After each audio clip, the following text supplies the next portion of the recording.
Ikaze kandi ibihe byiza. Igihe tugiye kubana muri iyi nkuru episode yayo ya mbere cyangwa se igice cya mbere, ndi Bosco Nsabimana. Tugiye kubana mu nkuru yiswe umubyeyi mubi. Tuzabana kuva ku iyi nkuru itangiye kugeza iyi nkuru irangiye. Iyi nkuru yose yatangiriye muri gereza ya Nyamagabe izwi nko ku Kigeme. Ni inkuru tugiye kuboneramo ishusho y'umubyeyi mubi. Nyuma yabwo tuzareba n'inkuru y'umwana mubi kandi kuko abo bose baba muri iyi si. Ariko reka tubanze turebe ku mubyeyi mubi. Ubusanzwe mu buzima busanzwe bizwi yuko umubyeyi w'umudamu akunda abana kurenza ibindi bintu byose biba ku isi. Bizwi yuko urukundo uhabwa na mama wawe nta wundi muntu muri iyi si warugukunda uretse Imana. Ariko se uyu mubyeyi mubi ni umugabo cyangwa ni umugore? Igitangaje muri byose ni uko uyu nguyu tugiye kumva muri iyi nkuru ari umugore, yitwa Nyiramivumbi Julienne. Iyi nkuru ni true story. True story mu ndimi z'amahanga ni story nyine ni true story, ariko mu rurimi rw'ikinyarwanda ni story y'ukuri cyangwa se inkuru yabayeho. Mbere na mbere iyi nkuru yatangiriye mu karere ka Nyamagabe ahazwi nko ku Kigeme, muri gereza ya Nyamagabe. Iyi gereza ibaho nayo. Iyi nkuru nakubwiye ko ari inkuru y'ukuri. Hari umukecuru wari uri gusamba muri iyo gereza. Umukecuru yakomeje gusambira muri iyo gereza, byasaga nk'aho ari we mwuka wa nyuma ari guhumeka. Ubwo uyu mukecuru yahumekaga akuka ka nyuma ari gusamba, yanditse urwandiko. Uru rwandiko yarwandikiye abuzukuru be babiri, Rwibutso ndetse na Jacques. Aba buzukuru be babiri umukecuru yanditse ku rwandiko ko mu gihe yapfuye aribo bagomba kuzaza kumushyingura. Mu gushyingurwa k'uyu mukecuru ntabwo abuzukuru bose bahageze. Hageze umwuzukuru we Jacques, ariko umwe witwa Rwibutso ntiyahagaragaye. Ni iki cyatumye uyu mwana atagaragara mu gushyingura nyirakuru? Reka inkuru tuyitangire uko yatangiye. Ibi byose byatangiriye mu gace kitwa Nyirambizi mu karere ka Nyamagabe mu murenge wa Musange, aho uyu mwana Rwibutso yabaga. Igitangaje, uyu mwana Jacques ndetse na Rwibutso baravukana. Bahuje umubyeyi umwe gusa, ari we se ubabyara.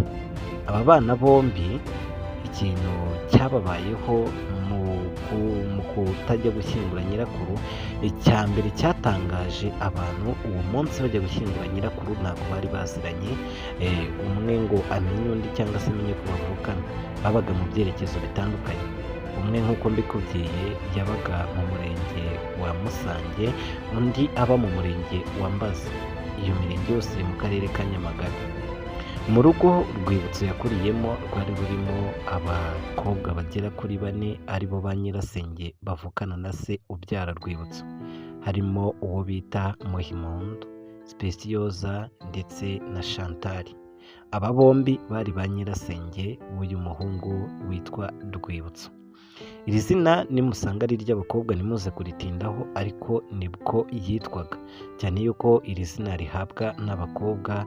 Abana b'abakobwa nabo bashobora kwitwa ba Rwibutso. Bitangiye, uyu mwana w'umuhungu witwa Rwibutso ni umwana mutoya uri mu kigero cy'imyaka 4. Ni umwana wambaye nabi nk'uko bigaragara, ashobora kuba anarwaye amavunja. Ni umwana uri mu kigero cyangwa se mu cyiciro cy'imirire mibi. Uru rugo rwabagamo aba bakobwa bagera kuri 3 nk'uko nabikubwiye. Uyu mukecuru twatangiranye muri gereza apfa, aba ni abakobwa biwe. Bivuze ko aba bana ari abuzukuru ba wa mukecuru twatangiye apfa. Ese papa wabo w'aba bakobwa bombi we abaye hati? Uyu musaza ni umusaza wikundira inzoga. Akunda kunywa urwagwa ku buryo n'imyenda yayigurisha akaguramo urwagwa. Ikindi akunda ni itabi, ariko byo ntabwo bigoye kuko mu rutoki rwe harimo itabi ryitwa igikamba kandi niryo akunda kunywa. Yacaga igikamba kibisi, hari ibyatsi byera iryo tabi, akabyanika maze byamara kuma akabitekera mu mashara akanywa itabi. Yamara kunywa itabi akajya kunywa urwagwa. Aha hantu batuye ni mu manegeka. Mu manegeka nk'uko leta y'u Rwanda ibyagezeho ishishikariza abaturage bose kwimuka mu manegeka. Aha ndakeka hari muri za 2005 gutyo, ntabwo mbihamya neza bitewe n'uburyo iyi nkuru amatariki atagiye yandikwa, ariko ni muri icyo gihe ubwo leta yashishikarizaga abantu kwimuka bakajya ku midugudu cyangwa se kuri site nyine zemerewe guturwaho.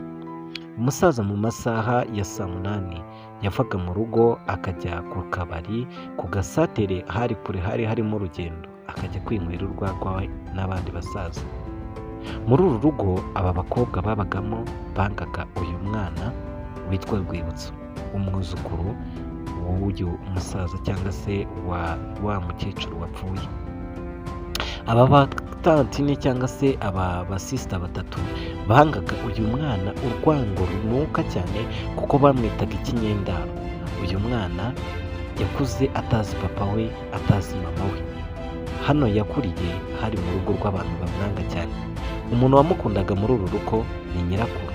Nyirakuru kandi twatangiye ari muri gereza. Ese nyirakuru ni iki cyatumye ajya muri gereza? Ni iki cyatumye leta y'u Rwanda yohereza uyu mukecuru muri gereza? Nakubwiye ko iyi nkuru ari inkuru y'ukuri, byose turaza kugenda tubimenya. Uyu mwana icyo gihe sekuru amaze kugenda, aba bakobwa bafashe wa mwana baramubwira ati ngwino tugutume. Bari baturiye igishanga cyari gihinzemo ibigori byinshi cyane kandi byeze. Ariko nubwo cyari kirimo ibigori byinshi cyane, nta murima w'aba ngaba wari urimo. Ba nyirasenge batumye uyu mwana kujya kwiba ibigori. Baramubwira ati ariko nibaza kugufata ntuze kuvuga ko ari twebwe twabigutumye. Urebe ibishoboka byose ntuvuge ko ari twe twagutumye. Nubivuga turagukubita, tugukubita inkoni zikurenge. Umwana yarabyemeye ajya kwiba ibigori.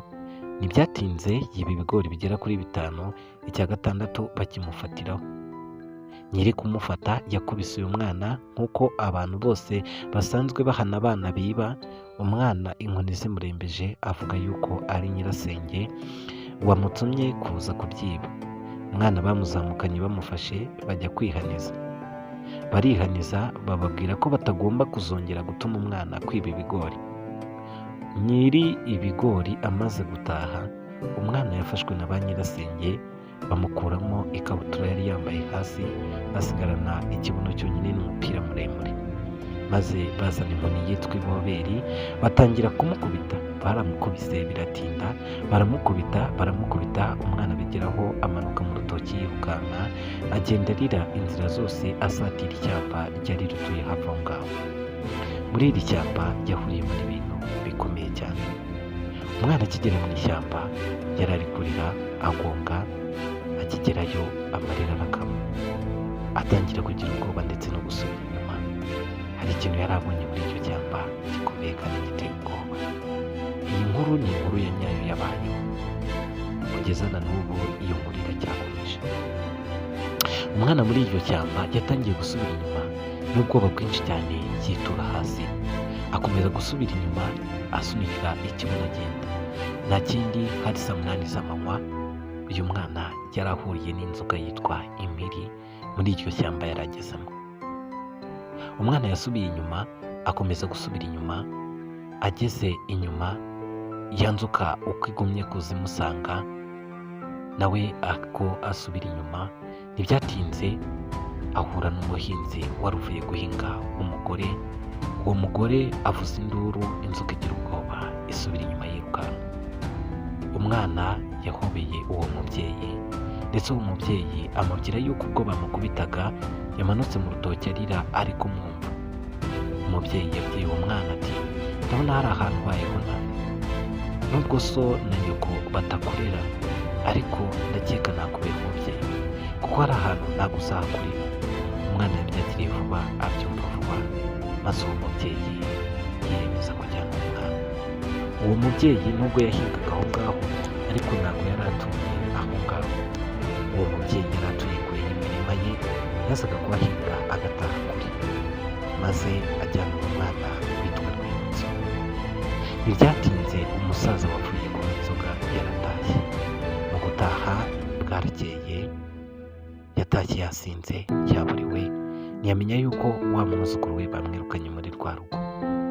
Mu gitondo cya kare umwuzukuru yagombaga kujya kuragira inka zari ziri aho ngaho, nibwo umusaza yahamagaye abaza impamvu uwo mwana atagiye kuragira inka. Ba nyirasenge ubwoba bwari bwabishe. Muri ayo masaha y'ijoro ryakeye bategereje wa mwana wamanutse mu rutoki yirukanka akagaruka muri runo rugo, ariko baraheba. Bwarinze bwira bugera saa 3 z'ijoro wa mwuzukuru atarongera gutaha muri rwa rugo. Barategereza yewe baraheba neza neza, umwuzukuru ntiyataha. Nuko ubwoba burabica. Mu gitondo cya kare rero nibwo sekuru yabajije ati se Rwibutso ari hehe kataje ngo yahure inka? Ati nyamara uyu mwana amaze kunanirana, atongana bimwe bisanzwe kuko we ntabwo yari azi ibyabaye. Uyu mwana byaje kumugendekera gute aho yagiye? Ese umubyeyi wamujyanye we yaramureze? Umubyeyi wamujyanye rero iwabo w'uwo mubyeyi bavugaga yuko baroga ndetse bagatanga ibitambo m'abantu. Bavugaga yuko umuryango w'uwo mubyeyi wamujyanye waterekeraga ndetse ukanatanga ibitambo by'abantu kuri ubwo burozi nyine bakoreshaga. Nuko rero umwana ibyo byose we yabyumvaga gutyo, ba nyirasenge babivuga, kuko kera ababyeyi bicaraga ari bakavuga ngo kwa runaka bararuga, kwa runaka bagira nyabingi, kwa runaka baracuragura. Ugasanga nimba uri umwana barakubwira ngo ntuzarye kwa runaka batazakuruga, ntukagenda urya kwa runaka. Uwo muryango nawo wavugagwaho ibyo bintu, ariko bitewe n'akababaro n'agahinda uyu mwana yari afite n'inkoni yakubiswe, ndetse hari urwango runini cyane. Ubuzima bwe bwose ntiturabuvunyuzi kugira ngo uwo munsi abe ari bwo atoroka, ntabwo turavuga ibindi yaciyemo. Uyu mwana byatumye adatekereza ku marozi bamubwiraga aho ngaho, maze asanga uwo mubyeyi aramujyana. Ese koko nibyo uyu muryango uyu mwana yari agiyemo wararugaga? Ese waraterekeraga? Ese batangagamo ibitambo? Nimba ari byo koko uyu mwana yaba yaratanzwemo igitambo, byagenze gute ubuhe buzima? Yabayeho mu buhe buzima nyuma yo gusanga uyu mubyeyi? Naha dusoreje igice cya mbere cy'inkuru yitwa Umubyeyi Mubi. Nimba mwayikunze murakanda like, dukomeze kumva amateka yaranze uru rwibutso, ndetse n'umubyeyi mubi we ni uwuhe? Uyu mubyeyi ko tutaramwumva muri iyi nkuru, ese mama w'uyu mwana abaho? Ese papa w'uyu mwana abaho? Ibi byose uzabimenya mu gice cya kabiri. Ni inkuru ndende n'ubu ngubu iracyakinwa, iracyandikwa. Mukande like, mukande na subscribe, mukomeze kumenya inkuru bizabashimisha.